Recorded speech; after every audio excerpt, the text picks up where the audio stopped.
Advocate PM Niyas, ഇന്നത്തെ പ്രഭാതത്തിൽ വാർത്താ ചാനലുകളെല്ലാം റിപ്പോർട്ട് ചെയ്തത് KB ഗണേഷ് കുമാർ മന്ത്രിസഭയിൽ നിന്നും പുറത്തേക്ക് എന്നാണ്. മുഖ്യമന്ത്രി ഗണേശനെ മന്ത്രിസഭാ യോഗത്തിൽ ഇരുത്തില്ലെന്ന് വരെ പറഞ്ഞവരുണ്ട്. എന്നാൽ ഒരു ചുക്കും സംഭവിച്ചില്ല. 5000-ഓളം കാമുകിമാരുടെ സ്നേഹഭാജനമായ ഗണേഷ് കുമാർ എല്ലാം കോംപ്ലിമെൻസാക്കി ഔദ്യോഗിക വാഹനത്തിൽ യാത്ര തുടരുന്നു. ആക്ഷേപത്തിൽ നിന്നും ഭാര്യ മലക്കം മറിഞ്ഞു. അവരിപ്പോൾ സ്നേഹപരവശിയാണ്, ഗണേശേട്ടനാണ് എല്ലാം ജീവൻ്റെ ജീവൻ എന്നൊക്കെയാണ് അവർ പറയുന്നത്. കുടുംബപ്രശ്നമെന്നും പറഞ്ഞ് അനാശാസ്യം കാർപ്പറ്റിനുള്ളിലാക്കി കൈ കഴുകാനാകുമോ അഡ്വക്കേറ്റ് PM നിയാസ്? ഇതൊരു സർക്കാരിൻ്റെ നിലപാടാണ്. ഓരോ വിഷയത്തിലും എടുക്കുന്നത് തീരുമാനങ്ങൾ സർക്കാരിൻ്റെ നിലപാടാണ് പുറത്ത് കാണുന്നത്.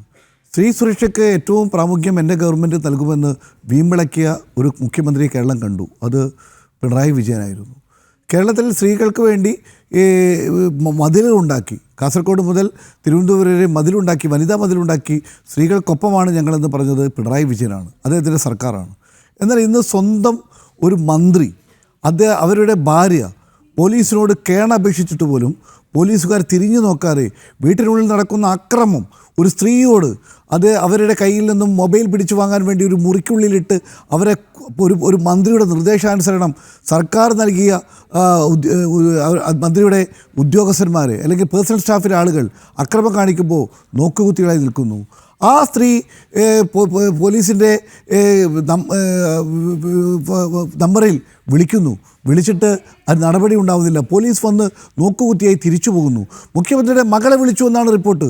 മകളെ വിളിച്ചിട്ടും അവർക്ക് രക്ഷയുണ്ടായില്ല. ഇവിടെ നമ്മൾ ആലോചിക്കേണ്ടത് എന്താണ്? ഒരു മന്ത്രിയിൽ നിന്നും ഉണ്ടാവുന്ന നടപടി അത് സർക്കാരിൻ്റെ ഭൂഷണമാണോ എന്ന് ചിന്തിക്കേണ്ടതുണ്ട്. ഇതേ മന്ത്രി, നിങ്ങൾക്കെല്ലാവർക്കും അറിയാമല്ലോ, ഇതിന് ഒന്നാം ഭാര്യ യാമിനി തങ്കച്ചിയോട് കാണിച്ച നടപടി ഉണ്ടായപ്പോൾ ഇതേ മുഖ്യമന്ത്രി കേരളത്തിലെ അന്ന് CPMൻ്റെ നേതാവായിരുന്ന പിണറായി വിജയൻ അന്ന് പറഞ്ഞത് നമ്മളെല്ലാം ഓർക്കുന്നുണ്ടല്ലോ. അന്ന് പ്രതിപക്ഷ നേതാവായിരുന്ന VS അച്യുതാനന്ദൻ പറഞ്ഞത് നമുക്കെല്ലാവർക്കും ഓർക്കുന്നുണ്ടല്ലോ. അദ്ദേഹത്തിൻ്റെ മന്ത്രിസഭയിൽ ഒരു നിമിഷം പോലും ഇരിക്കാൻ അർഹതയില്ല, അദ്ദേഹത്തെ പുറത്താക്കണം, മുഖ്യമന്ത്രി ഉമ്മൻചാണ്ടി പുറത്താക്കണമെന്ന് പറഞ്ഞു. ഉമ്മൻചാണ്ടി അത് കേട്ടു. ഉമ്മൻചാണ്ടി അദ്ദേഹത്തെ രാജി എഴുതി വാങ്ങി അദ്ദേഹത്തെ പുറത്താക്കി. നിങ്ങൾ ആലോചിക്കണം, അതേപോലെ ഇത് രണ്ടാം ഭാര്യയാണ്. ഒന്നാം ഭാര്യയോട് കാണിച്ച ശേഷം രണ്ടാം ഭാര്യയോട് കാണിക്കുന്നു.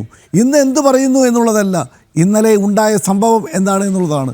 നമുക്കെല്ലാവർക്കും അറിയാം, ഇവിടെ 2-3 വകുപ്പ് നിയമങ്ങൾ നമ്മുടെ മുമ്പിലുണ്ട്. അത് ഗാർഹിക പീഡനവുമായി ബന്ധപ്പെട്ട വിഷയമാണ്. ഞാൻ എൻ്റെ ഭാര്യയെ തല്ലിയാൽ അത് നാളെ ഒത്തുതീർക്കാവുന്ന ഒരു കാര്യമായി ഗാർഹിക പീഡന വകുപ്പിലില്ല. അത് സ്റ്റേറ്റ് എടുക്കേണ്ട നിലപാടാണ്.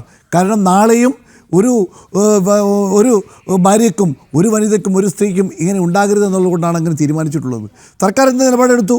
സർക്കാർ ഇതെല്ലാം സ്വകാര്യ നിലപാടെന്നു. ഞാനൊരു കാര്യം ചോദിക്കട്ടെ, ഇതിന് പകരം ഒരു കോൺഗ്രസ്സുകാരനോ അല്ലെങ്കിൽ മറ്റൊരാളോ പാർട്ടിക്ക് CPMന് താല്പര്യമില്ലാത്ത ഒരാളാണോ ഇത് ചെയ്തെങ്കിൽ സർക്കാർ നടപടിയെടുക്കുമല്ലോ. എന്തെല്ലാം കാര്യങ്ങൾ സർക്കാർ നടപടിയെടുത്തു?